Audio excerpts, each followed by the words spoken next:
All right. Well, good morning, good afternoon, good evening, and happy International Breathing Day to all of you.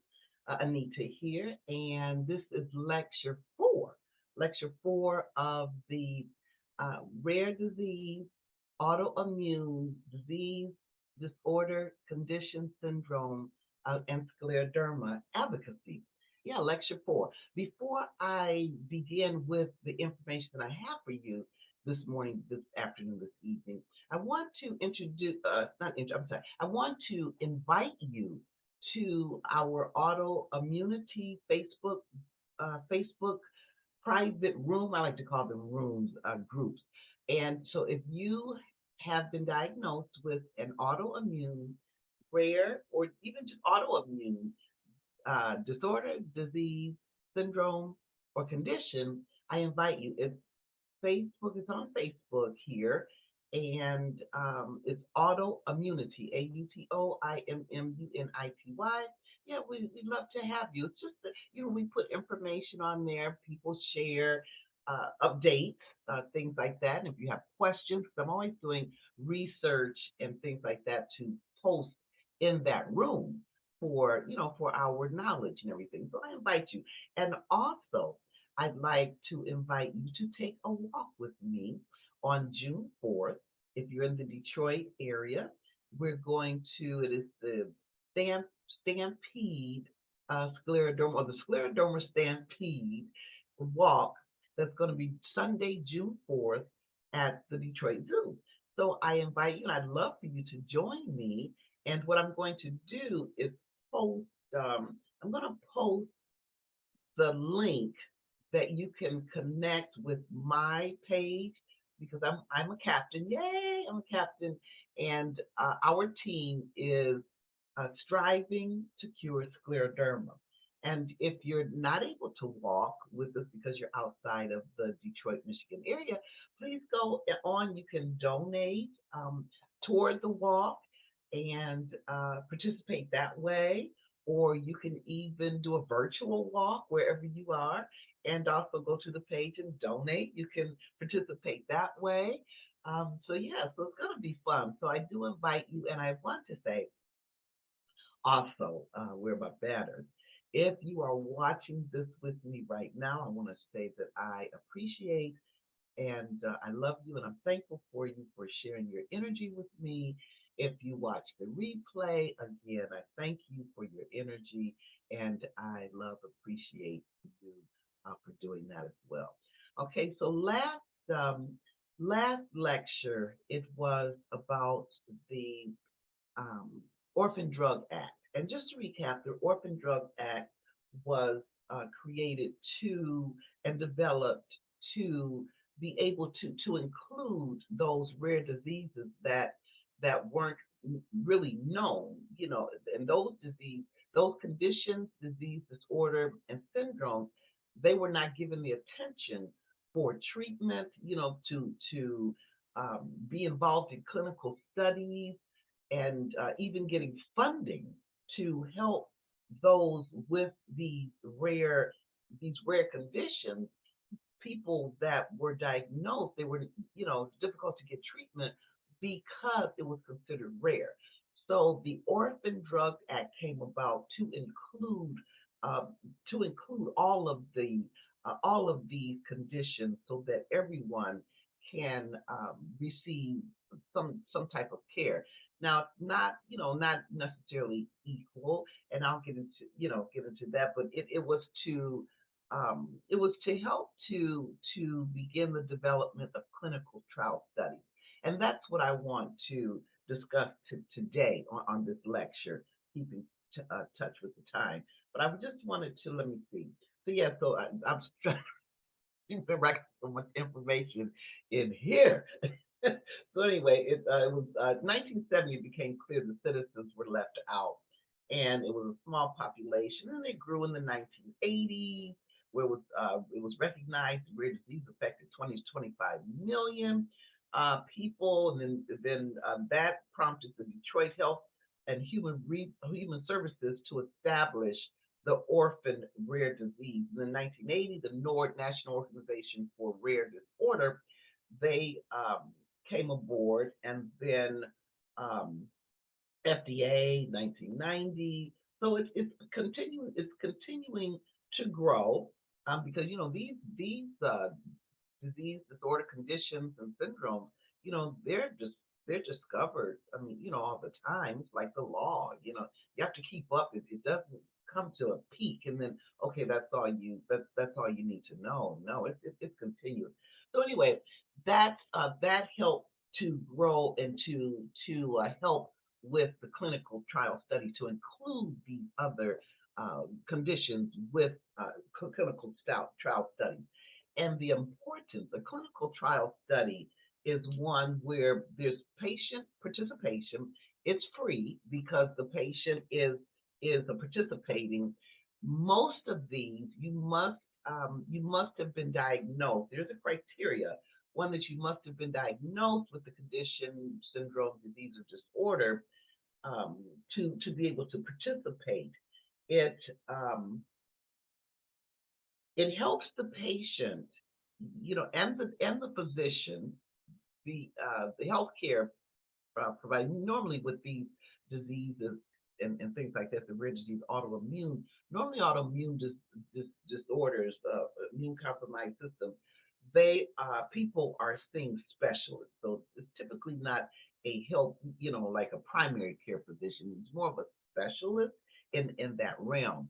Well, with the clinical trial studies, what happens, these studies are developed and then people are able to participate, and then they're able to find treatment, to improve on treatment, to improve on the quality of life while living with this rare disease, autoimmune disorder. So that's what it helps with that, and it's crucial in finding ways to help that patient. Now,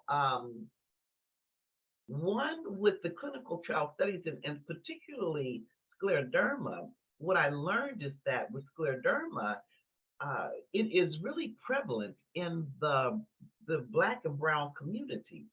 It's more severe with people of color. Okay, and right now the population, the Black and brown population is being under represented, because now with the clinical trial studies, it's more European Americans that are participating. And now, studies need to be available, more readily available. They are, but this community, the specific community, the Black and brown community, are underrepresented. There is a GRASP project that the National Scleroderma Foundation, they're doing wonderful work. The National Scleroderma Foundation was on the back of this GRASP project. This is the genome research in African American scleroderma patients, and what they do. Well, the name speaks for itself. What they're doing is really trying to bring on and to incorporate and include specifically people of color to participate in these clinical trial studies. Now, one reason that the community may be underrepresented is because these conditions and clinical trial studies are based on like patient population. So if you have more, of course, if you have more European American than African American Black, then you're going to have more European American participating in these studies. Well, yeah. So right now there is a need for if there is a need to raise the bar on being able to not just nearly being able to, but we need to raise the bar to afford people of color the opportunity to participate and to be involved and have the blessing to be able to participate in these clinical trial studies. Now, of course, that takes funding and all of that. So that's why I'm here to share this information, is that, the funding is so important with anything in discoveries, recovery, and just finding cures. because I really believe, I do not believe that there's not a cure for something. I just believe it just has not been discovered yet. That doesn't mean it isn't out there. It just means it hasn't been found. And how things are found is by clinical trials and testing, developing, creating, and clinical trial studies so that these things can happen.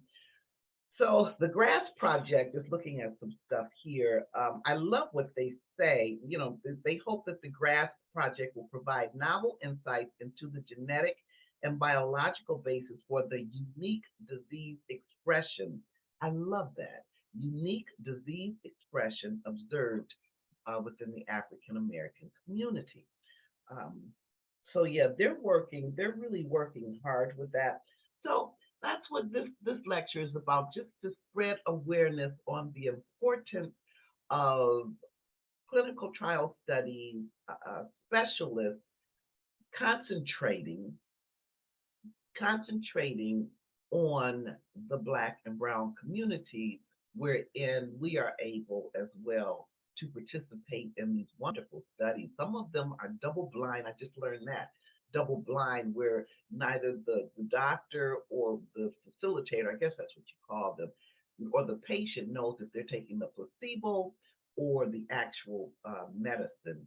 But these clinical trial studies, they're not just come up and then you're involving people. You know what I mean. It doesn't work like that. They go through trials and trials of study, typically with the mice. That's what I've been reading. They see how it works with the mice, the medicine, and that, and then it graduates. It evolves into different stages, and when it's determined that it's safe for human treatment, consumption, whatever, that's when the human population, I guess, if you will, are able to participate. So it's not just something comes, just all of a sudden without study, without research, anything like that. And then, people are putting themselves at risk. It's not like that. So I just wanted to share that with you, that, it's very important that these clinical trial studies are made more, that they're made more readily available for the Black and Brown community. So again, I want to invite you to join us in the Autoimmune Facebook group, which I call a room, a nice intimate room, and then also take a walk with me. And because it is where is it at? Because it is national, here we go. Because it is National Poetry Month, I wanted to end this lecture 4, with a poem, and it's called Debris Free, and I think it fits, okay? So Debris Free. I went for a walk the other day to apply a principle I learned. It's a way to clear the mind. It's something that I heard, and that's to be debris free. I started by taking little steps with a pause, paying close attention to the minerals beneath my feet. I listened as they glistened, creating rhythmic harmony within the crevice of my soul. Now beyond the dust as the dawn settled, bold and dazzling twilight appeared. I visioned a starry dance of romance, and within moments the colored midnight was here. Hmm. I looked up into the night sky, darkness silhouettes the multiverse. In the darkness is creation. In the darkness is the universe. In the darkness. In the darkness, the blind, yet in the darkness, earth is born, and that's the beginning of time.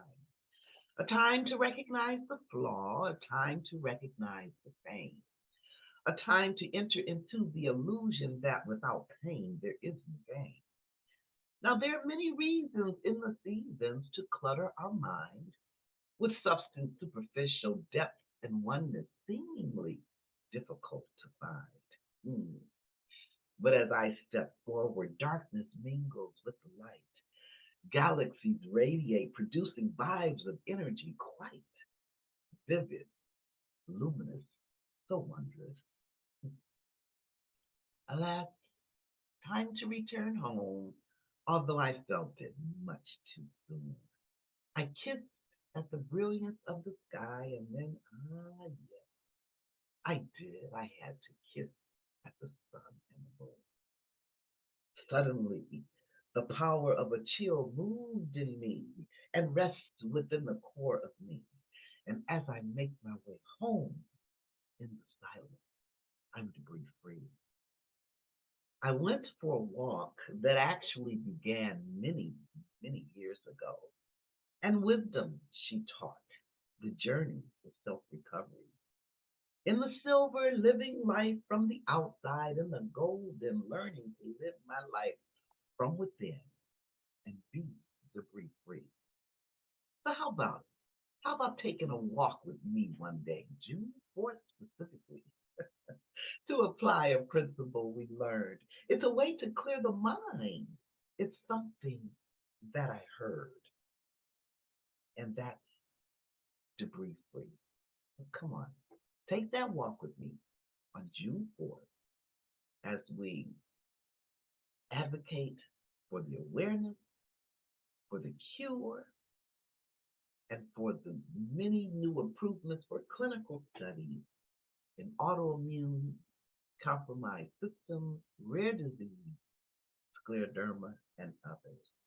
Thank you so much for listening. And we know that the journey in self recovery is absolutely beautiful. And I hope you know, I know you know, so beautiful, both he and she. So are you. So what are we doing in 2003? We're elevating and touching on that trust that within that imperfection there is perfection, and that we are human and divine. And all you got to do is tap into you as I tap into me, and we tap into we, because there is only one energy and one love, and we're tapping into it together. All right? Thank you so much.